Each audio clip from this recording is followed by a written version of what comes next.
Welcome back to another episode of Elevate with C&M Coaching. My name's Maggie. Thank you so much for joining us here today. As promised, I'm going to have a chat with Bree this morning, and we are going to talk about some of the great things that she's doing, how she's kind of learning the process, what she's done to help herself memorize that script, and we are really going to be kind of diving into what she's been doing and talk a little bit about her call success. So please welcome Bree to our podcast today. Thanks so much for being here, Bree. Now, what would you say that you do? Because you're not actually physically selling the car, so I guess we could call you BDC, right? Correct. Yep, just BDC.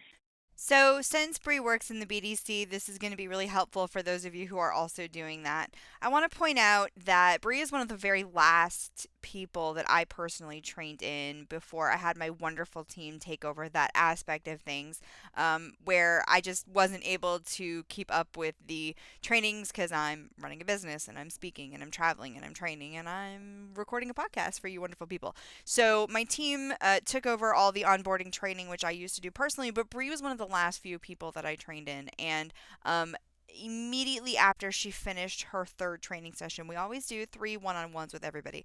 We do the first session, we talk about inbound calls, the second session's outbound objections and voicemails, and then the third session's always a role play so that we can make sure that they can follow the process. And immediately after her third session, we started call coaching for Bree, and her very first call we ever coached was near perfect right out of the gate.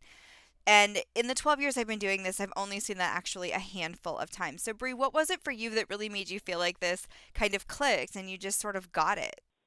Thank you. So honestly, what I did was to kind of just prepare myself was I really practiced the script over and over again. I would even record myself on video, just going through the script and getting confident with that. And that I think that's what really helped me was just knowing the script, learning that inside and out. And I think that's truly just the practice.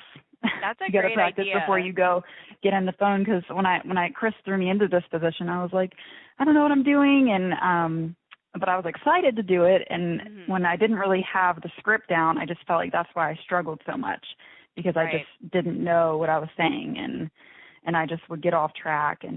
But following the script to a T is what really helps me stay in control. Yeah, that's what I was going to ask you is, when we first started talking, I do remember us having a conversation where you kind of felt like you were just answering all of the questions that they asked. So I'm assuming that you feel now a lot more confident about that, and it's a little bit more like, all right, I actually have the upper hand here. I can control what's going on. Would you say that that's true, that you feel like you have a lot more control? Yes, absolutely. I've even kind of tested it. Like some phone calls I won't follow it just to see how it goes, and then another one I'll follow it to a T. And I'm telling you, every time I follow the script to a T, there's so much more control, and I feel way more confident when I follow my script. Do you feel like you have less objections when you follow the script as opposed to just kind of winging it as well? Absolutely. With the script, like if you're not following the script, there's way more pauses in between, and it just gives the customer opportunity to kind of interrupt you and then just knock you off track, and they'll just start asking you, like grilling you with all their questions. But if you're following the script, it goes like, there's steps that you follow, and it just really keeps it flowing and the conversation smooth. And then sometimes at the end, I'll have people say, I do have a few more questions for you, and I answer their questions, and usually I'll have to use my objection handling techniques, which have worked phenomenal for me. I don't think I've ever really had anybody give me a hard time with the objection techniques that I've been using. Of course, I played your decline call on Wednesday or Tuesday. I don't know what day it is anymore. It was Tuesday. And, when I was listening back to it, because Coach Robin had actually given me that call a while back. It's not brand new, super fresh, but I had been traveling and then I was sick and I couldn't record anything sounding like, a sickie. So I saved it, and when I was listening to it, I thought she does such a great job with her value statement, because that is something we try to customize and write for every store, because it's always like, hey, this is what makes us unique. This is why you want to buy from us. And I noticed that you don't have a lot of pauses in there, and then it does sound really natural. So at this point, are you memorizing it or are you reading from it? Because it sounds so natural. So what's your secret here? Yes, so I do have it memorized, but however, I did laminate my script and I have it in front of me. And even when Robin is training me, I have like a dry erase marker, and any part of the script that I struggle with, I would make little notes there for myself. And just over time, I just remembered it all. Like she would tell me, so in the beginning I would pause too much, so I just kind of had to keep practicing, and then now it just flows for me. Yeah, it really does. Um, That's why I was gonna say, like, what's your secret? Because when I was listening back to it, even the beginning, our in-house financing is quick, easy, and approved by us, won't always come across as natural to every person.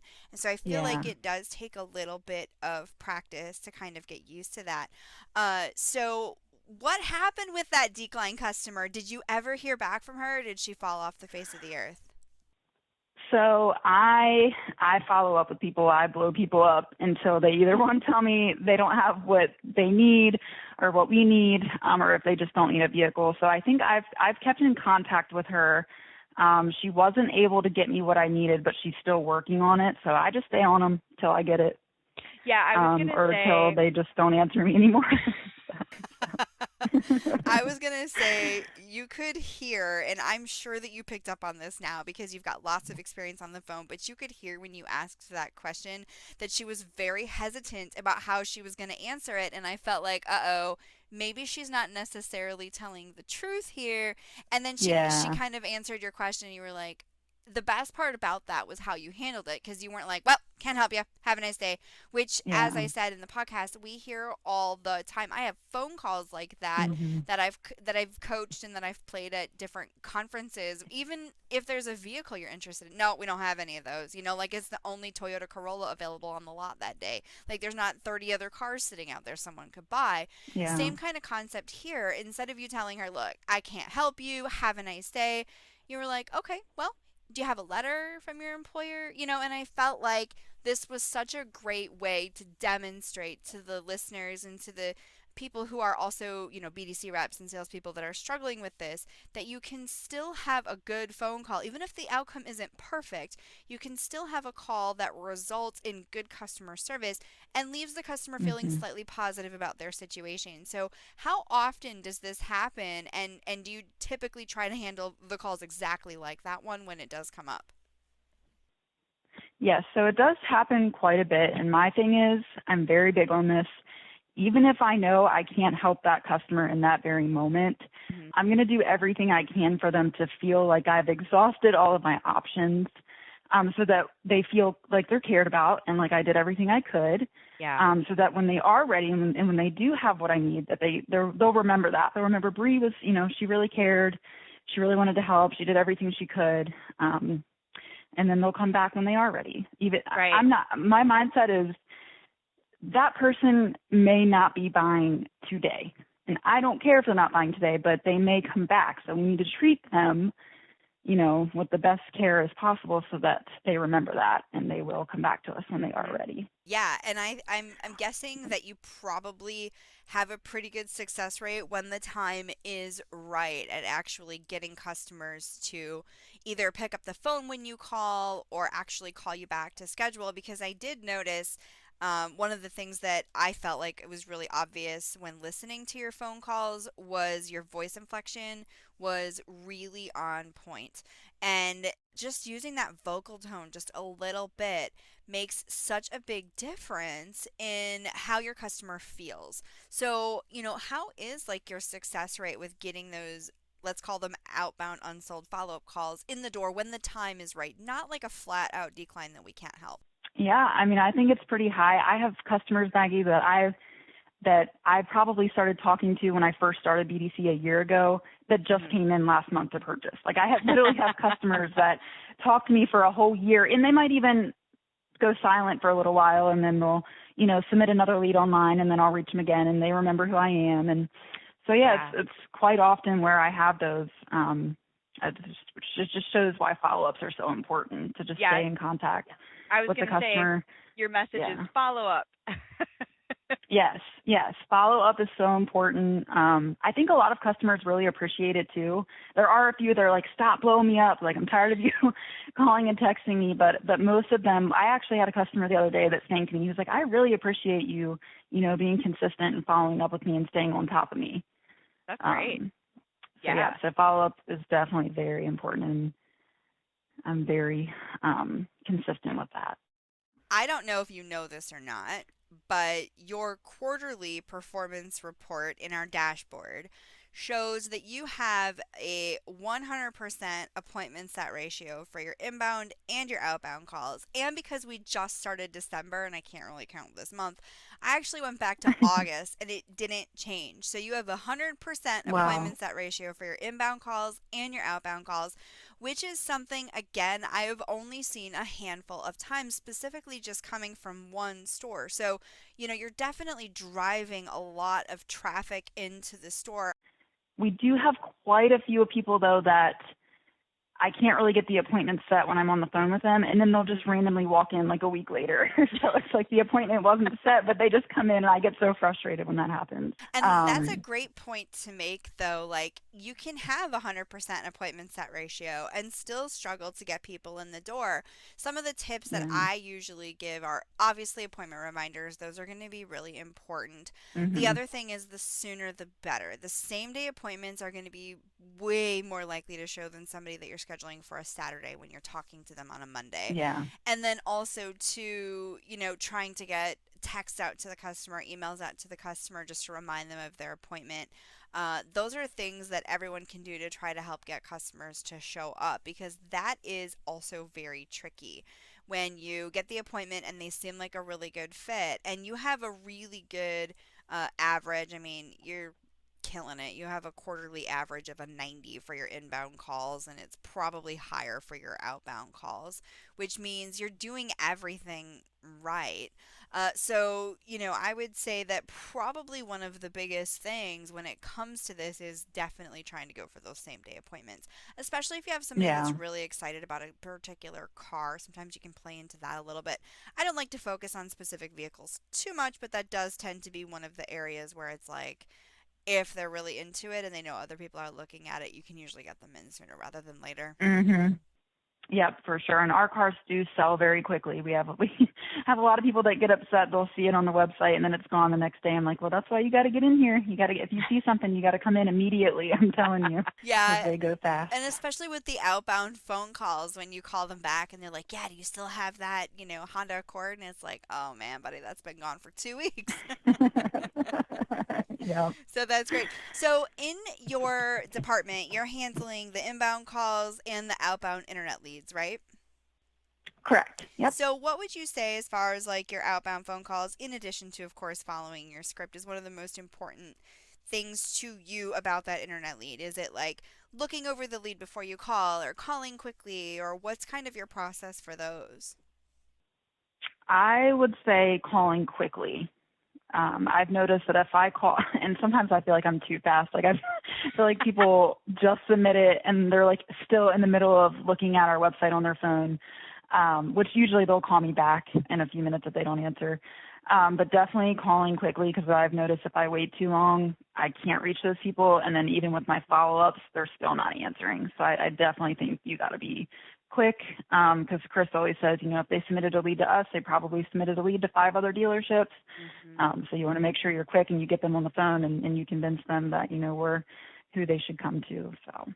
So, because I'm the one that trained you, I do remember, in between training sessions, we'd have a couple of days in between training sessions, but then when we went to do your third training session, then again, of course, coached your first call for you, you really knocked it out of the park. What were you doing in between those training sessions? Were you taking the script home and reading it? Because you so quickly learned it. And I asked this a little bit earlier, and you mentioned that you were recording. So, like, what tips do you have for somebody who might be struggling with learning the script and kind of getting it down?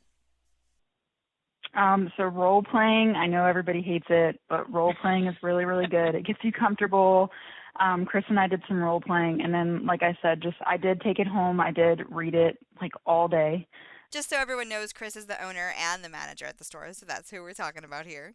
On my day off, I just kept going through it and practicing and saying it out loud. But what really helped me the most was recording myself on my phone and just listening to myself, and I would just keep doing it until I felt like I perfected it. And that's what really helped me. Yeah, that's such a great tip. And I've told people that before, Yeah. especially when they're trying to learn their own voice inflection. Because unless you have a headset that has reverb on it where you can hear your own voice back at yourself, you don't exactly know what you sound like. Or if you're listening, of course, to recorded phone calls. But it's just like when you record your voicemail on your cell phone, you want to make sure that you sound okay before you set it up as the message. Yeah. And I think that's such a smart tip that you have for people. And again, it worked really well for you. And that's why I was like, all right, let's see, what was she doing in between sessions? And I love that you were practicing. You know, those of you who do feel like you're struggling, find somebody in your office that you feel comfortable with and practice with them. And the reason that I say that is because it's a lot easier to practice with somebody that you know than to practice on a Hmm. customer, because you might lose the customer, but the person that you know isn't going anywhere. So you really don't have Exactly. anything to lose, right? Nope. And I would also really recommend, like, if you are role playing, to have that person throw some objections at you, because those are what I struggle with the most. I didn't have a lot of confidence when somebody came at me like that and just put me on the Mhm. spot. So role playing those objections really helped me kind of nail how to answer that customer if they did throw something at me. Yeah. Um, and now it just comes natural too. It's just like a part of my script. If they say I don't have a down payment, or do you have trucks, or things like that, it just comes natural to me to to answer those objections The and ever not feel popular so truck stressed out. question. Yeah. Yeah, and it's good that it doesn't Yeah. make you feel stressed out too, because I think that there's this huge misconception that following a script is going to make somebody sound robotic, and I hear it all the time. I've even written plenty of articles on this topic because it's the number one thing that I hear, and I always say, if you sound like a robot, it's because you don't know the material. It's not the script. You Yes. know, you don't watch, your favorite movie and look at it and go, wow, Leonardo DiCaprio, he's really reading a script here. You know, you're like, oh my gosh, he's an amazing actor. And you're watching it and you're just enjoying the film and you feel like the person's in the moment. And I think that listening to your decline call really highlighted that aspect for people, because it's important to understand that when you do know the material inside and out, you're not going to sound robotic, and you absolutely don't. So I Mhm. think you're doing a really great job with that, which is why I wanted to have you on here and give everybody a chance to kind of hear it from you directly, like what you felt like was the best thing for you to do to get yourself to memorize this process, because a lot of people do struggle with it. And so, any additional tips that you want to share with anybody who might be in the process of learning or maybe just struggling a little bit? Just keep practicing, keep role playing, record yourself, like I said. It's just very simple. Don't think too much, like just don't overthink it, because I overthought it so much in the beginning, especially before training. And I Mhm. was just reading it off a piece of paper, never really memorized it. So yeah, once you memorize, it is going to sound weird at first because you don't know it. So once you get past that and once you get used to it, you'll be just fine. Yep, absolutely. What about your objection handling techniques? Do you kind of still keep it nearby you so you can grab it if you get a weird objection that you're not really faced with very often? Yes, I always have my script in front of me. And another good tip is too, because sometimes you're going to have those customers that knock you off track. So if you just take a pen, like I said, laminate your script so that way it's not like a piece of paper that just gets, worn out over time. If you take a pen or a dry erase marker and just kind of follow where you're at in the script and leave it if you get knocked off track, that way you know where to go right back to, so that you're not like, because it can happen. It's happened to me where I'm like, crap, I forgot where I was in the script, and I don't Mhm. want to repeat myself over again. So that's something that really helped me, was to just kind of stay on track and leave my pen wherever we left off, just in case they do kind of interrupt you and talk over you. That's a great tip, and I want to thank you so much for sharing, honestly, your experiences with learning this process, and of course, doing such a great job on the program. I mean, the 100% appointment set ratio is definitely worth a round of applause. That's awesome. Great work there. Keep it up, and thanks for taking time out of your very busy day to talk with us and to share your tips with us. I appreciate it a lot, Bree. Absolutely, I enjoyed it. Thank you so much. Thank you. Thank you guys for joining us on this episode of Elevate with C&M Coaching. I hope that you really enjoyed some of Bree's points here. She makes a lot of good ones, especially for those of you that are still learning this process, or even if you're a manager and you're trying to help your team get better at what they're doing. She provided some excellent insight, feedback, and tips on this. I promise I did not pay her to say all those nice things about the script. That is truly how she feels about this. This was all her own words. And I'm so grateful that she took time out of her day so that you guys could get a chance to hear how she handles things, how she learns, and just listen to her overall experience with it. We'll be back next week with another episode of Elevate with C&M Coaching. I hope you all have a great weekend, and we'll see you real soon.